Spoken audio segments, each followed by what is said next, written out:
I thank you for making the sacrifice, because the observation that I have abandoned my base for so long was given to a no less personality than the Emir himself during Eid.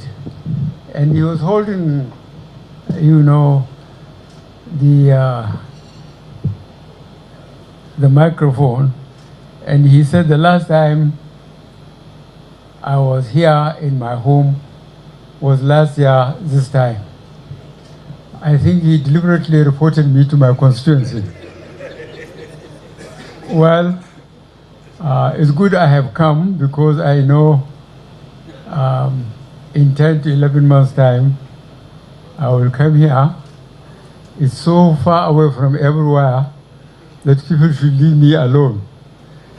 I have a better house in Kaduna, but Kaduna is too close to Abuja for me. After I leave office, I will come here. Well, I have made the maximum of the 2 terms, God willing, in 10 months' time. Gentlemen, I think we are very lucky in this country. We have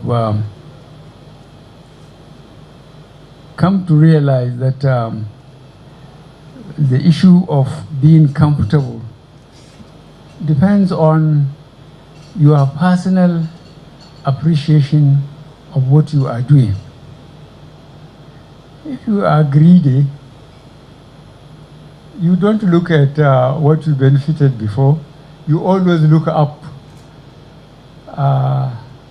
And that keeps you being unmindful of those below you that are struggling for 1 or 2 meals a day. We will thank God that we have arrived at this position. We lead our constituencies, and our constituencies are very happy in the sense that they can at least feed themselves. And I hope that the institutions we have, like ASUU, will sympathize with the country and the people.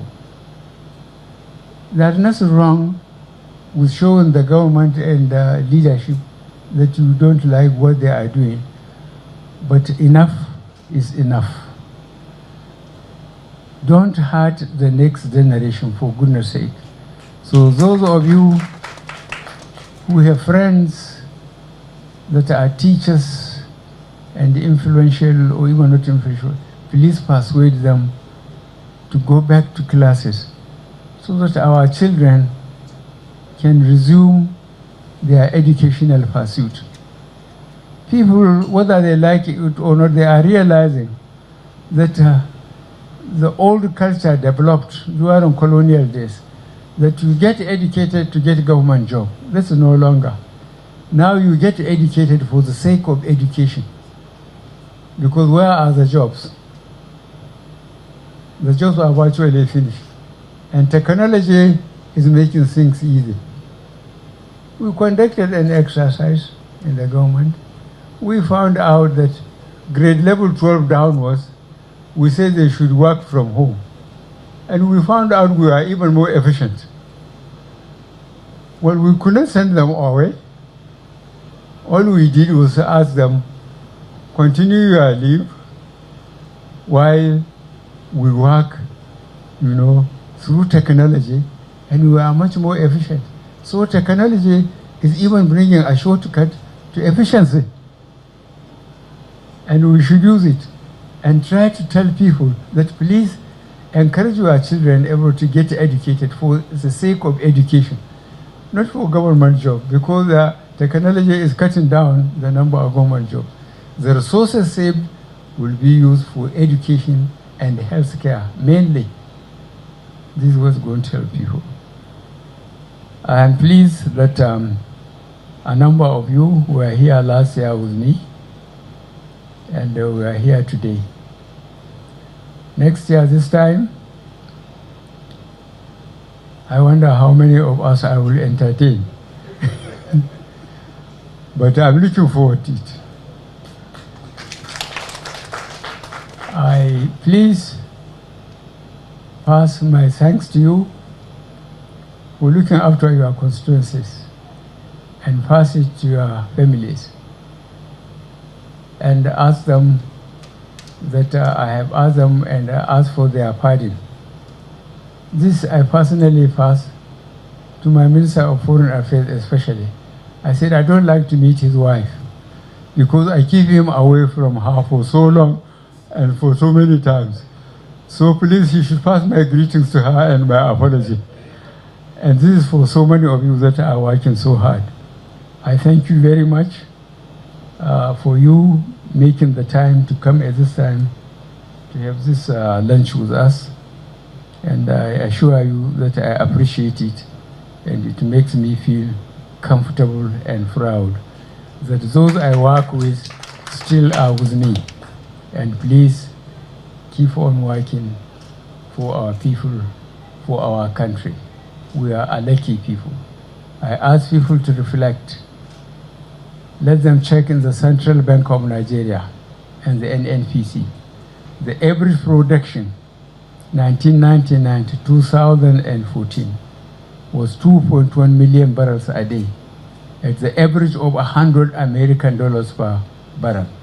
So Nigeria was earning those years 2.1 million times 100 American dollars.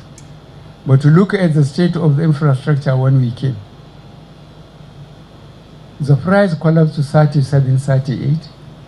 The production went down to 500,000 barrels a day because the militants were unleashed on the administration. But to look at what we have done relative to our resources and time, reflect on the Northeast.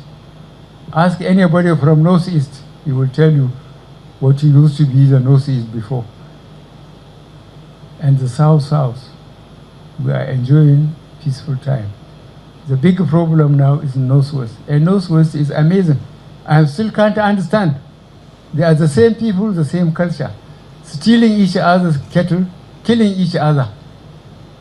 We don't have much problem in the Northeast now. We don't have problem in the South now. Okay, they are still in the petroleum. But I told them they are hurting their people more than hurting the rest of Nigeria. When they blow the pipeline, they polluted the environment. The fish goes back into the sea. Their people cannot farm, they cannot fish. And the majority of their people are farmers and fishermen. So they are hurting themselves more than they are hurting the rest of Nigeria. Gentlemen, thank you very much for coming. But I thank God that people are appreciating the personal efforts we are making, all of us, not me alone. Thank you very much indeed.